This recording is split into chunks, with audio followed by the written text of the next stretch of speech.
Good morning, students. Today we'll start with our first political science chapter. What is democracy and why democracy? In the previous classes, we have seen that democracy is the most prevalent form of government in the world today, and it is expanding to more countries. But why is it so? What makes it better than other forms of government? That is a big question that we'll take up in this chapter.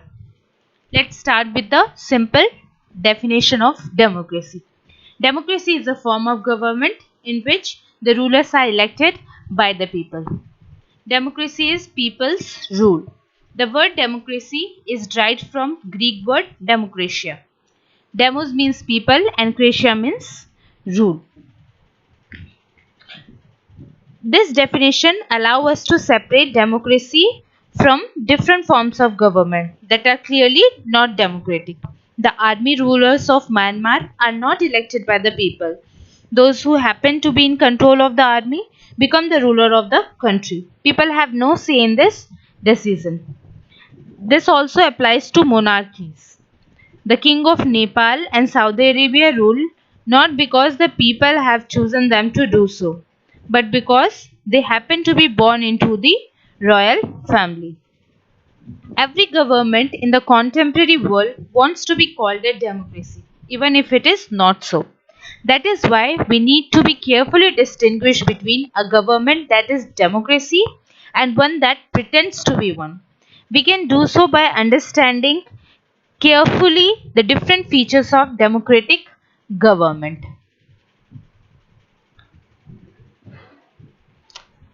We have started with a simple definition that democracy is a form of government in which the rulers are elected by the people. But this simple definition raises many questions. Who are the rulers in this definition? What kind of election constitutes a democratic election? Who are the people who can contest the rulers or get elected as rulers? What kind of a form of government is democracy? Let us consider each of these questions with the help of some example. The different features of democracy. Here are some main features of democracy. Major decisions by elected leaders. Free and fair electoral competition. One person, one vote, one value. Rule of law and respect for right. Let us understand each of these features one by one with the help of example. Major decisions by elected leaders. Yes, in Pakistan, General Pervez Musharraf led a military coup in October 1999. He overthrew a democratically elected government and declared himself the chief executive of the country. Later, he changed his designation to president, and in 2002, he held a referendum in the country that guaranteed him a 5-year extension. Referendum means it's a direct and universal vote in which an entire electorate is invited to vote on a particular proposal. So Pakistan media, human rights organization and democracy activists said that the referendum was based on malpractices and fraud. In August 2002, he issued a legal framework order that amended the constitution of Pakistan. According to this order, the president can dismiss the national or provisional assemblies. The work of the civilian cabinet is supervised by the National Security Council, which is dominated by military officers. After passing this law, elections were held to the national and state assemblies. So Pakistan has had elections. Elected representatives have some powers, but the final power rests with military officers and General Pervez Musharraf himself. Clearly, there are many reasons why Pakistan under General Pervez Musharraf should not be called a democracy. People may have elected their representative to the national and provisional assemblies, but those elected representatives are not really the rulers. They cannot take the final decisions. The power to take final decisions rests with army officials and with General Musharraf himself, and none of them are elected by the people. This happened in many dictatorships and monarchies. They formally have an elected parliament and government, but the real power is with those who are not elected. So this gives us our first feature. In a democracy, the final decisions making power must rest with those elected by the people. The second feature is free and fair election. We have example of two countries, China and Mexico. In China, elections are regularly held after every 5 years for electing the country's parliament, called National People's Congress. The National People Congress has the power to appoint the president of the country. It has nearly 3,000 members elected from all over the China. Some members are elected by the army. Before contesting elections, a candidate needs the approval of the Chinese Communist Party. Only those who are members of the Communist Party or 8 smaller parties allied to it were allowed to contest election held in 2002 to 2003. The government is always formed by the Communist Party. Then we have second in Mexico. Mexico, since its independent in 1930, holds election after every 6 years to elect its president. The country has never been under a military or dictator's rule, but until 2000, every election was won by party called PRI. Opposition parties did not contest elections, but never managed to did opposition parties did contest election but never managed to win. The PRI was known to use many dirty tricks to win election. All those who were employed in government offices had to attend its party meetings. Teachers of government school used to force parents to vote for the PRI. Media largely ignored the activities of oppositional political parties except to criticize them. Sometimes the polling booths were shifted from one place to another in the last minute, which made it difficult for people to cast their votes. Should we consider the election described above as examples of those people electing their rulers? In China, the elections do not offer the peoples any serious choice. They have to choose the ruling party and the candidates approved by it. Can we call this as a choice? In the Mexican example, people seemed to really have a choice, but in practice, they had no choice. There was no way the ruling party could be defeated, even if people were against it. These are not fair elections. We can thus add a second feature to our understanding of democracy. A democracy must be based on a free and fair election where those currently in power have a fair chance of losing. One person, one vote, one value. Yes, universal adult franchise. This principle has now come to be adopted almost all over the world. Yet there are many instances of denial of equal rights to vote. In Saudi Arabia, women do not have the right to vote. Denial of women's vote. Estonia, it's a small country in Europe, has made its citizenship rules in such a way that people belonging to the Russian minority find it difficult to get the right to vote.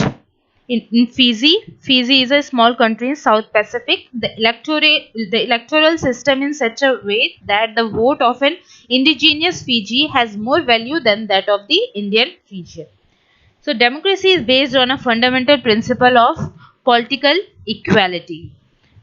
That gave us the third feature of democracy. In democracy, each adult citizen must have one vote and each vote must have one value. Fourth one, rule of law and respect for rights. Yes. Zimbabwe attained independence from white minority rule in 1980. Since then, the country has been ruled by ZANU-PF, the party that led the freedom struggle. Its leader, Robert Mugabe, has been ruling the country since independence. Elections have been held regularly and always won by ZANU-PF. President Mugabe is popular but also uses unfair practices in elections. Over the year, his government has changed the constitution several times to increase the powers of the president and also make him less accountable, less responsible to the people. Opposition party workers are harassed and their meetings disrupted. Public protest and demonstration against the government are declared illegal. There is a law that limits the right to criticize the president. Television and radio are controlled by the government and give only the ruling party's version. There are independent newspapers, but the government harasses those journalists who go against it. The government has ignored some court judgments that went against it and has pressurized judges. The example of Zimbabwe shows that popular approval of the ruler is necessary in a democracy, but it is not sufficient. Popular governments can be undemocratic. Popular leaders can be autocratic. If we wish to assess a democracy, it is important to look at the elections. But it is equally important to look before and after the elections. There should be sufficient rule for normal political activities, including political opposition. In the period before election, this requires that the state should respect some basic rights of the citizens. They should be free to think, to have opinions, to express these in public, to form associations, to protest and take other political actions. Everyone should be equal in the eyes of law. Similarly, there are some conditions that apply to the way a government is run after the election. A democratic government cannot do whatever it likes simply because it has won an election. It has to respect some basic rules. In particular, it has to respect some guarantees to the minorities. Every major decision has to go through a series of consultation. Every office bearer has certain rights and responsibilities assigned by the Constitution and the law. Each of this is accountable not only to the people but also to other independent officials. Both these aspects give us the fourth and final feature of democracy. A democratic government rules within limits set by the constitutional law and citizens' right.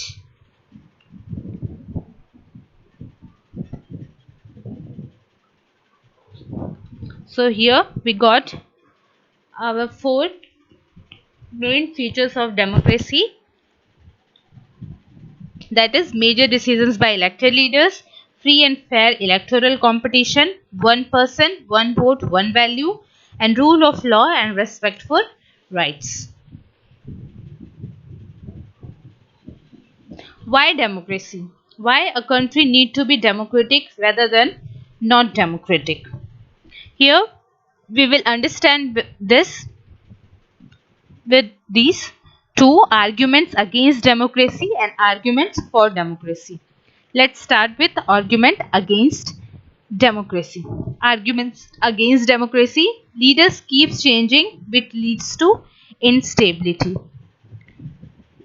Democracy is all about political competition and power play. There is no scope for morality. So many people have to be consulted in a democracy that leads to delays. Elected leaders do not know the best interest of the people, which leads to the bad decision. Democracy leads to corruption, for it is based on electoral competition. Ordinary people don't know what is good for them. They should not decide anything. Now we'll see arguments for democracy. Clearly, democracy is not a magical solution for all the problems.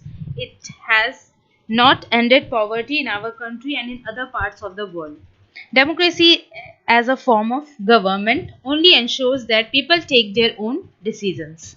These decisions will be this does not guarantee that their decisions will be good. People can make mistakes. Involving the people in these decisions does not lead to delays in decision making. It does leads to delays in decision making. It is also true that democracy leads to frequent changes in leadership. Sometimes this can set back big decisions and affect the government's efficiency. These arguments show that democracy of the kind we see may not be the ideal form of government. But that is not a question we face in real life. The real question we face is different. Is democracy better than other form of government?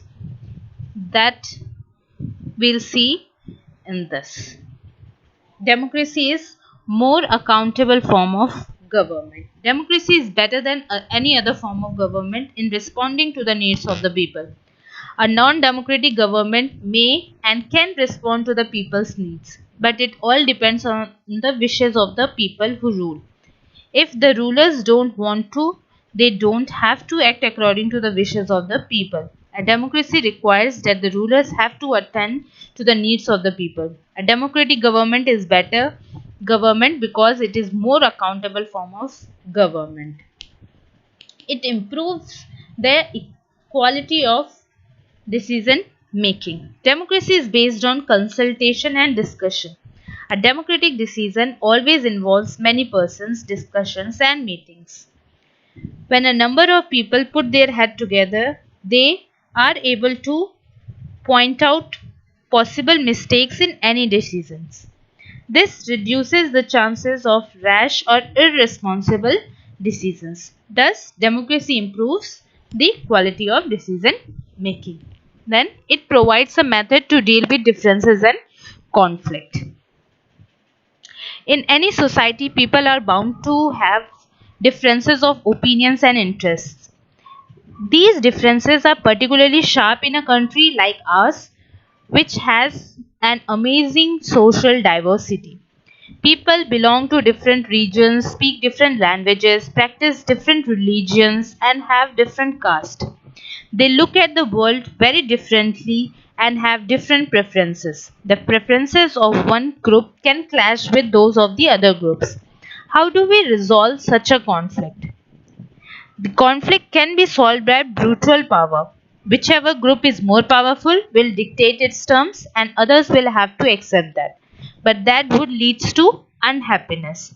Different groups may not be able to live together for long in such a way. So democracy, it provides the only peaceful solution to this problem. In democracy, no one is permanent winner, no one is permanent loser. Different groups can live with one another peacefully. In a diverse country like India, democracy keeps our country together. Then we have the next one. It enhances the dignity of citizens. It is about what democracy does to the citizens.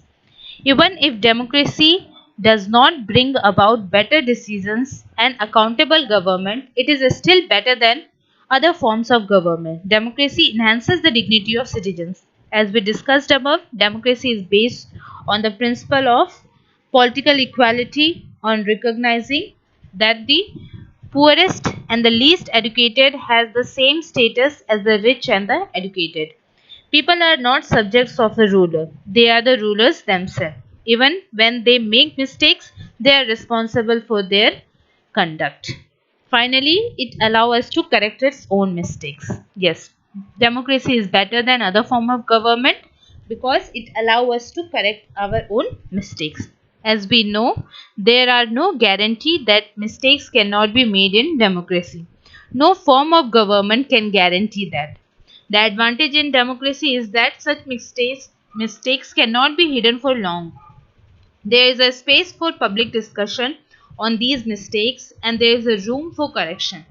Either the rulers have to change their decisions or the rulers can be changed. This cannot happen in non-democratic government. So let us sum it up. Democracy cannot get us everything and it is not the solution to all the problems, but it is clearly better than any other forms or any other alternative that we know. It offers better chances of good decisions. It is likely to respect people's own wishes and allows different kinds of people to live together.